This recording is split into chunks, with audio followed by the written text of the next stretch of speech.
बच्चों, आज हम अनुच्छेद लेखन विषय के बारे में पढ़ेंगे। परीक्षा में 5 अंक का अनुच्छेद लेखन आता है। 4 विषय दिए रहते हैं। किसी एक विषय पर 150 शब्दों में अनुच्छेद लेखन लिखना होता है। सबसे पहले हम जानेंगे अनुच्छेद लेखन किसे कहते हैं।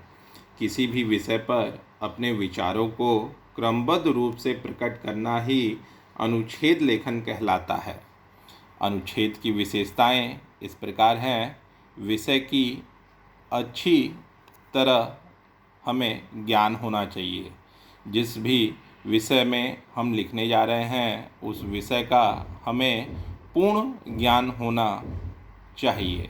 दूसरा, संबंधित भाषा के शब्द भंडार पर अधिकार। जिस भी विषय पर, जिस भी शीर्षक पर हम लिखने जा रहे हैं उस पर हम शब्द भंडार पर हमारा पूर्ण अधिकार होना चाहिए। तीसरा, भाषा के व्याकरणिक बिंदुओं का ज्ञान होना चाहिए कि किस तरीके से हम संक्षिप्त वाक्य लिखेंगे, किस तरीके से हम वाक्य को लिखते समय विराम चिन्हों आदि का प्रयोग करेंगे। चौथा है, अनुच्छेद में निबंध की सामग्री का निचोड़ यानी सार तत्व प्रस्तुत किया जाता है। अनुच्छेद लिखने से संबंधित ध्यान देने योग्य बातें हैं। पहला है, अनुच्छेद का आकार बड़ा नहीं होना चाहिए। सीमित शब्दों में ही विषय वस्तु का सार प्रस्तुत किया जाना चाहिए। मोटे तौर पर 120 से 150 शब्दों में लिखना पर्याप्त होता है। इसमें विषय केंद्रित होना चाहिए। दूसरा, एक भी वाक्य अनावश्यक नहीं होना चाहिए, लेकिन विषय से ना हटें। लिखते समय हम कई बातों को अनावश्यक रूप से लिख देते हैं, तो हम अनावश्यक बातों को नहीं लिखेंगे।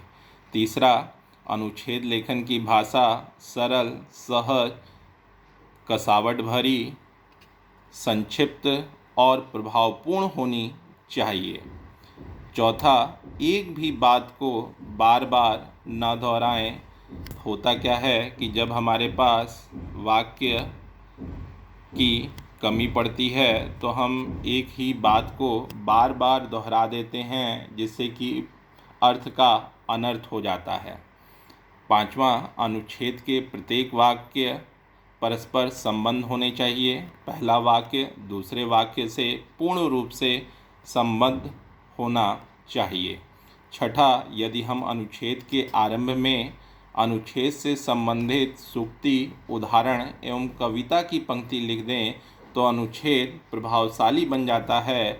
अनुच्छेद को पढ़ने में कौतूहल, जिज्ञासा बढ़ जाती है। सातवां,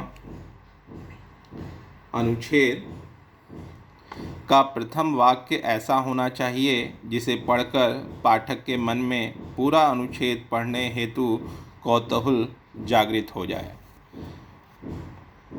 अनुच्छेद लेखन में यदि विषय आए जीना मुश्किल करती महंगाई, तो इसके अंतर्गत प्रत्येक बिंदु में हम बातों को विभाजित कर लेंगे। जैसे कि महंगाई और आम आदमी पर उसका प्रभाव। दूसरा, महंगाई के कारण। तीसरा, महंगाई रोकने के उपाय। और चौथा, सरकार के कर्तव्य। इन प्रत्येक बिंदुओं को हम बराबर शब्दों में लिखने का प्रयत्न करेंगे। और इस प्रकार से यदि संकेत बिंदु दिया हुआ है तो हम उन संकेत बिंदु को ध्यान में रखकर ही अनुच्छेद लेखन करेंगे।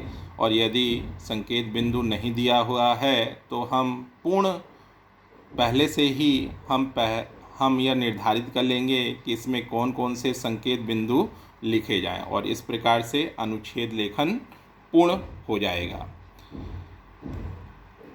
अनुच्छेद के प्रकार। मुख्यतः अनुच्छेद के 5 प्रकार हैं। पहला है वर्णनात्मक। वर्णनात्मक में स्थान, वस्तु, व्यक्ति दृश्य के विषय में जानकारी दी जाती है, इसमें विवरण इससे संबंधित हम प्रस्तुत करते हैं। दूसरा है विचारात्मक अनुच्छेद। इसके तहत किसी दिए गए विषय पर अपने विचारों को प्रस्तुत किया जाता है। तीसरा है राष्ट्रीय महत्व वाले प्रतीकों पर अनुच्छेद लेखन। इसके तहत राष्ट्र प्रेम, राष्ट्रीय प्रतीकों जैसे ध्वज, अशोक चक्र, राष्ट्रगीत, राष्ट्रगान आदि पर अनुच्छेद लेखन किया जाता है। चौथा है तकनीकी विषय पर अनुच्छेद लेखन। इसके तहत पर्यावरण पर, प्रदूषण, विज्ञान, संचार आदि तकनीकी विषय पर अनुच्छेद लेखन किया जाता है। इसमें वैज्ञानिक शोध भी शामिल हैं।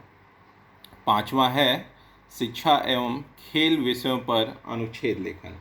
इसके अंतर्गत हम शिक्षा, खेल, चरित्र निर्माण, विद्यार्थी जीवन आदि विषयों पर अनुच्छेद लेखन करते हैं। धन्यवाद।